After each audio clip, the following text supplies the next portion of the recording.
Hey girl, welcome to another video. My name is Angel. If you're new, this channel is for everyone looking to elevate in their life. So we discuss everything from faith to lifestyle to career and everything in between. So if you're into that, then keep watching, sis.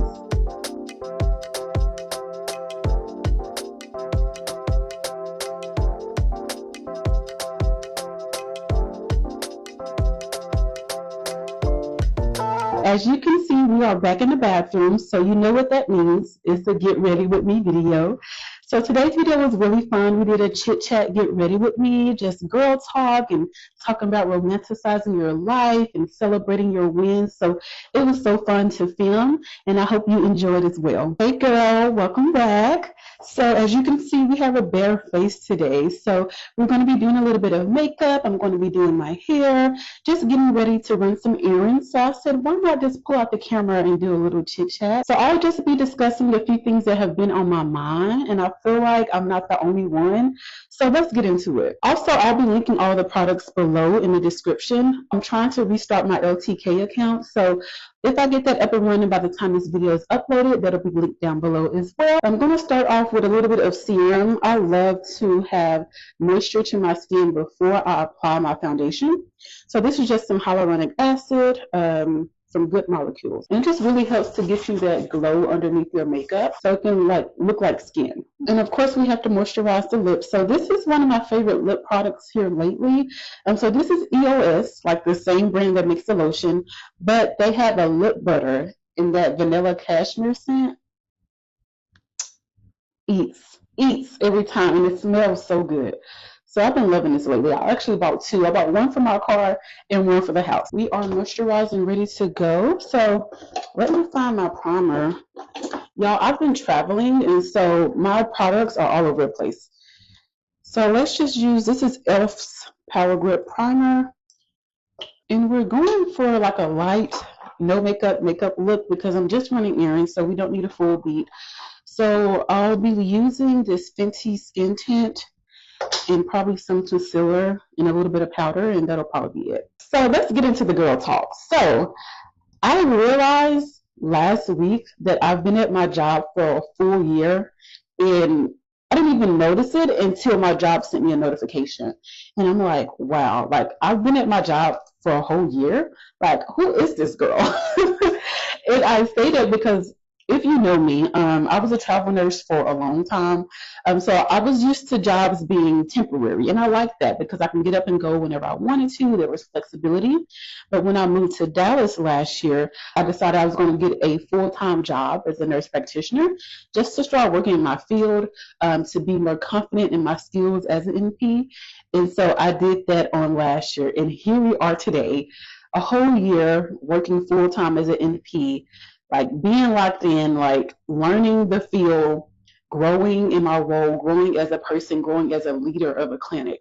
It has not been easy. I will tell you that. It's very difficult because, like I said, I'm used to having that flexibility. Like if something is bothering me, I don't have to stay here for long. I know I'm going to be gone in 3 or 6 months. But like this is a full-time position. Like people are depending on me to do things. And so I'm just like, I'm so proud of myself, and I'm so proud of the growth that God has allowed me to have in this role. And so, you know, I'm just wishing and praying for many more years to come, maybe not in this same job, but, you know, as an MP. So thinking about the situation with my job, it just made me think about how sometimes it's so hard for us to celebrate our own wins. Like I'm the type of person, sometimes I'm so focused on the goal and like the next thing that I don't celebrate where I am now. Like where I am now is an answered prayer. Like I prayed for a full-time job where I can grow as an NP while I still have some flexibility, and I'm living in that now. But I know I'm not the only one that does this, and it really made me think like we have to stop and celebrate ourselves. We have to celebrate our wins, big or small, because this is our life, you know. And nobody's going to celebrate it if you don't. And a lot of times, some people don't even realize that you have the goals that you've set. And so sometimes people don't know that you are reaching these goals. Only you know. But you have to celebrate yourself. And, you know, that doesn't have to mean spending a lot of money to celebrate yourself or going on extravagant trips to celebrate yourself. That can literally just be acknowledgement. That can literally just be Angel, I'm proud of you because you made it a year. Like, acknowledge that you have reached a goal, because it can get exhausting. You know, it can get tiring always going after the next goal. And especially if you don't stop to acknowledge that, you're going to get burnt out because you're not showing yourself appreciation and gratitude. So that also made me think about, you know, this topic that everybody discusses about romanticizing your life. And so, you know, it's so popular. Everybody's romanticizing their life. They're going to the coffee shops. They're going to get massages. They're going to the hair appointments. And they are using that as a way of romanticizing your life. But it doesn't have to look like that for everyone. You know, maybe it's not your thing to go and get your nails done and your hair done. You know, maybe you romanticizing your life is just stopping to, like I said, appreciate those small moments, those small wins.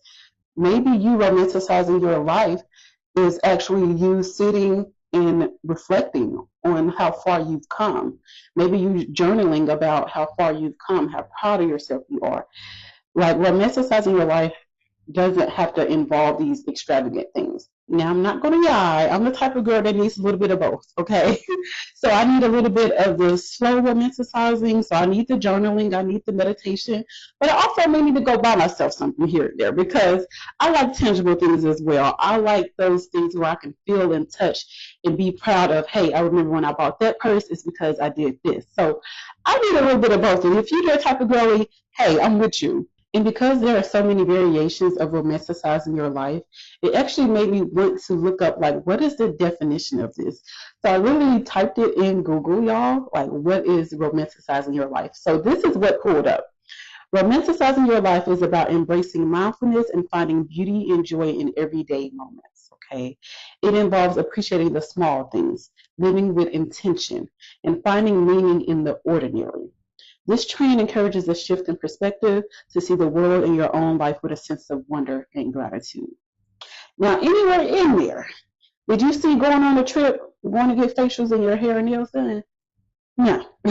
So that means that you can have your own definition of romanticizing your life. It's about being intentional. It's about being mindful, about showing up for yourself in those small moments, about being joyful about those small moments. That's what it truly is. So you have to determine, you know, what that looks like for you. And I really think this is a lifestyle. Like, I think this is something that you should do on a daily, because, like I said, life is hard. Life is already hard, y'all. Life be life, okay? It's already hard enough, but when you're being hard on yourself and not stopping to, like, find those little moments, it's going to make it worse. And so why not romanticize your life? Why not take pictures of you going to get a coffee? Why not, you know, show up on social media romanticizing your life? Why not? Because who else is going to do it? Believe it or not, how you present yourself really is a reflection of how people will treat you. You know, if you present yourself as someone who is mindful, who is intentional, you're going to attract those same types of people. So it plays a bigger role. Yes, it does impact your life personally, but it also impacts the people that come into your life and how they treat you. If they see that you are being intentional about your life, you're taking care of yourself, you are finding those joyful moments, like, you are really for real about yourself, they're not going to play. When people come into your life, they are noticing those things. Like how you show up on social media, people notice that. And they see, she's really, you know, intentional. She appreciates those small moments. She appreciates the meditation and the journaling and the going for coffee. Like those small moments. She appreciates that. So I can't come into her life as a friend, as a spouse, as a coworker, and not show up as that. And so I think romanticizing your life should be something that's normalized. You know, I think it's something that everyone should do. It has so many benefits. Why not? And y'all, we're not going for no perfect brows. We just filling them in, okay? We just running errands. So don't come for me unless I send for you. Anybody just love getting ready? I love getting ready. Like, I just feel like such a girl. I love doing my makeup. I love doing my hair. It's just so fun. And even if you're not going anywhere just extravagant, it's just fun getting ready. I don't know, maybe it's just me. And I just realized I really haven't been talking about the products, but this is One Size Setting Powder in Marigold. I just use a triangle puff to apply the powder where I had the concealer. And like I said, this is not a full beat, so we're not really going all the way in, but just a little coverage. And this triangle sponge is from ELF.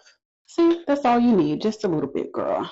And so we're just going to apply a little powder where we have the tinted moisturizer and just help blend out the rest of the setting powder.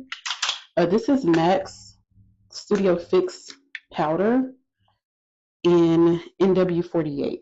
But anyways, girls, so like I was saying, make sure you are romanticizing your life and you're not letting anybody define that for you, that you are doing it for yourself and you're doing it authentically. You know, it's something that you naturally want to do. It's not anything you're doing because it's a trend or because it's popular.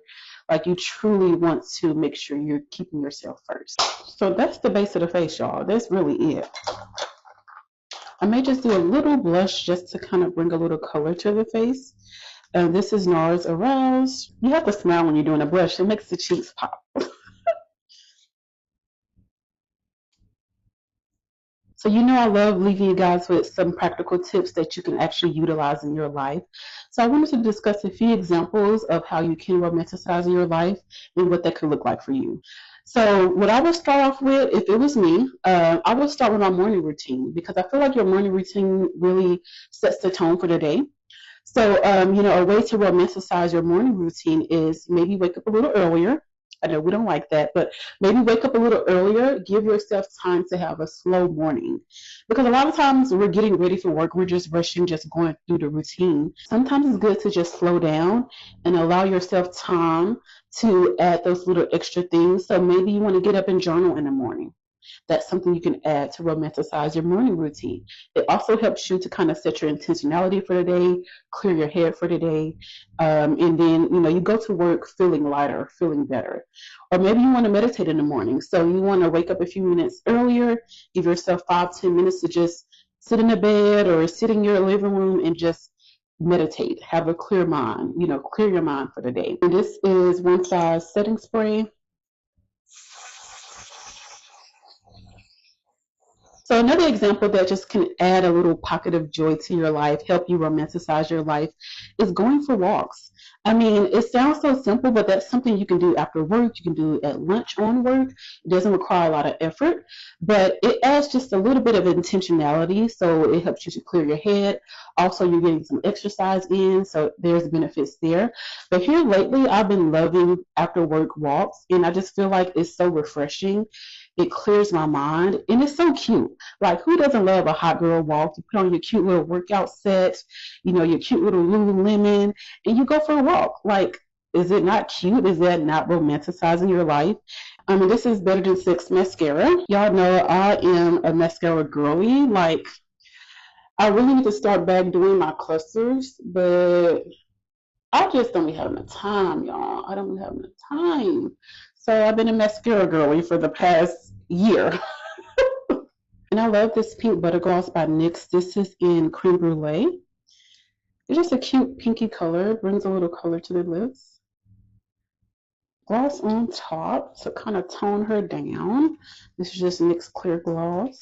I think it's called Glass or something like that. Sugar Glass. So I'm just going to throw a little flat iron curls into the hair. This hair really needs to be washed, but I'm going to keep wearing it because I'm going to get some braids. That's all I be needing. I don't be needing none extra, y'all. All I need is a few little curls at the end, honey. See, one thing I like about the flat iron curls is if your hair is frizzy, it'll straighten it out and put you a little curl at the end. So I feel like I'm getting 2 for 1. And I had already pin curled this section. Yes, ma'am.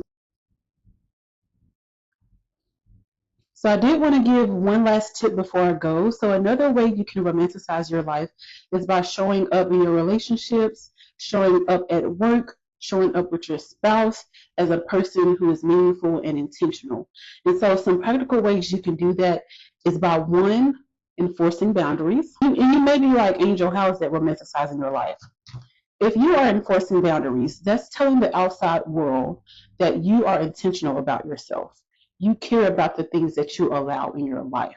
So it has everything to do with romanticizing your life because you are telling people how to treat you. So that may be boundaries at work. You know, if they're asking you to stay late and you can't say no. Like, you have to realize you do have leverage when it comes to a lot of jobs, because they need an employee just like you need a job. So as long as you're not, being excessive and running out, you do have leverage in some instances. So make sure you have boundaries at your job. Make sure you have boundaries in relationships, whether that's friendships, romantic relationships. Make sure that you're not allowing anybody to treat you how you don't want to be treated. So that's my little chit chat about romanticizing your life, celebrating your wins, showing up for yourself. If you got to the end of this video, I want you to put a heart emoji in the comments, and that's going to symbolize you romanticizing your life. Also, I want to know what things you do to romanticize your life. So what are those activities, what are those routines you do to make sure that you've been intentional about yourself? I would love to discuss it in the comments below. Well, I want to thank you guys for watching this video, and I'll see you in the next one. Bye, girl.